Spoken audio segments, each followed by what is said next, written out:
అందరికీ నమస్కారం. రుచుల ప్రయాణం యూట్యూబ్ ఛానల్కి స్వాగతం. సమ్మర్ వచ్చేసింది కదా. సమ్మర్ అంటే మనకు గుర్తొచ్చేది మామిడికాయలు. మామిడికాయలతో రకరకాల నిలువ పచ్చళ్ళు పెట్టుకుంటాం. కమ్మనైన మామిడికాయ నిలువ పచ్చడి పక్కా కొలతలతో ఎలా పెట్టాలో ఇప్పుడు చూసేద్దాం. నేను ఇప్పుడు 2 కేజీల మామిడికాయ ముక్కలతో నిలువ పచ్చడి ఎలా పెట్టాలో ఈ వీడియోలో చూపిస్తాను. ఈ 2 కేజీల మామిడికాయ ముక్కలకి ఏ పదార్థాలు కావాలో ఈ పక్కన ఉన్న క్లిప్లో చూపిస్తాను. స్క్రీన్ షాట్ తీసుకోండి. ముందుగా మామిడికాయల మీద ఉన్న బంక దుమ్ము పోయేలా శుభ్రంగా కడుక్కోవాలి. మామిడికాయల్ని కడిగాక ఇలా శుభ్రమైన గుడ్డతో తుడిచి కొంచెం సేపు ఆరబెట్టుకోవాలి. తర్వాత వీడియోలో చూపిస్తున్నట్లు మామిడికాయలను 4 భాగాలుగా కట్ చేసుకోవాలి. అంటే మామిడికాయను 2 ముక్కలుగా కట్ చేసి హాఫ్ని ఇంకొక 2 హాఫ్లుగా కట్ చేసుకోవాలి.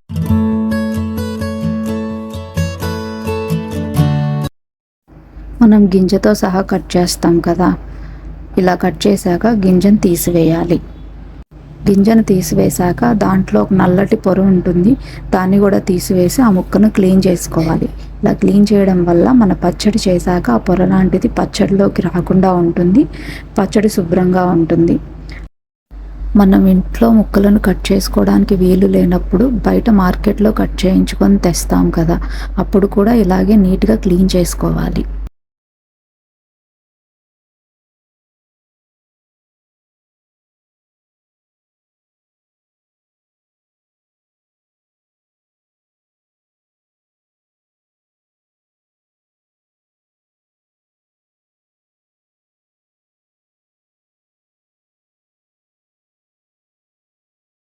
ఇలా శుభ్రం చేసుకున్న ముక్కలను చిన్న చిన్న ముక్కలుగా కట్ చేసుకొని 2-3 గంటలు ఆరబెట్టుకోవాలి. పచ్చడిని కలుపుకోవడానికి వీలుగా ఒక పెద్ద గిన్నె తీసుకొని దానిలో ఆరబెట్టిన ముక్కలను వేసుకోవాలి. తర్వాత ముక్కలలో కొంచెం పసుపు, కొంచెం నూనె వేసి వాటికి పట్టేటట్లు కలుపుకోవాలి. మనం కొలతల్లో తీసుకున్నప్పుడు ఒక 1/2 కేజీ శనగ నూనె తీసుకుంటాము. 1/2 కేజీలో కొంచెం తీసుకొని దీంట్లో కలుపుకోవాలి. వీడియోలో చూపించిన విధంగా ముక్కలకి పసుపు నూనె బాగా పట్టేటట్టు ఇలా కలుపుకొని తీసి పక్కన పెట్టుకోవాలి.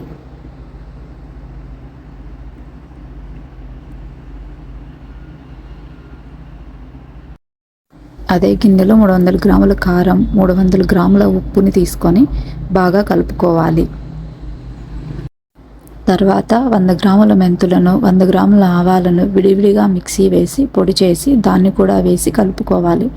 ఇందులో మెంతులను వేయించి పొడి చేసుకోవాలి, ఆవాలను వేయించకూడదు. తర్వాత 100 గ్రాముల పొట్టు తీసిన చిన్న ఉల్లిపాయలను సగం క్రష్ చేసుకొని సగం మామూలు పాయలను వేసుకొని కలుపుకోవాలి.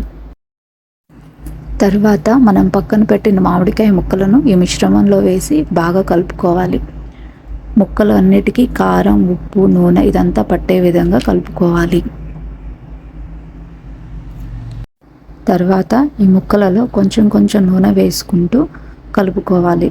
1/2 కేజీలో మనం కొంచెం ముందు వాడాం కదా, మిగతా దాంట్లో సగం దీనికి వాడుకోవాలి, సగం పక్కన పెట్టుకోవాలి.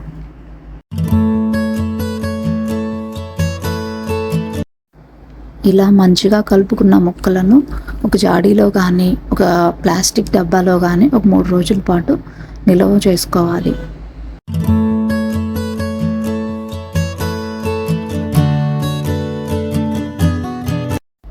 3 రోజుల తర్వాత చూస్తే నూనె అంతా ముక్కకు పట్టి మిగతా నూనె కిందకి దిగుతుంది. ఇప్పుడు ఒకసారి ముక్కలు మొత్తాన్ని పైనుంచి కింద వరకు కలుపుకొని దీనిలో 1/2 కేజీలో మిగిలిన నూనె ఉంది కదా, ఆ నూనె వేసుకొని మొత్తం మళ్ళీ ఒకసారి కలుపుకుంటే సరిపోతుంది. మామిడికాయ నిలువ పచ్చడి రెడీ అయింది. ఈ మామిడికాయ నిలువ పచ్చడి కలర్ పోకుండా, ముక్క మెత్తబడకుండా ఎక్కువ కాలం నిల్వ ఉంచాలి అనుకుంటే ఫ్రిడ్జ్లో స్టోర్ చేసుకోవడం better. Thanks for watching. Please subscribe.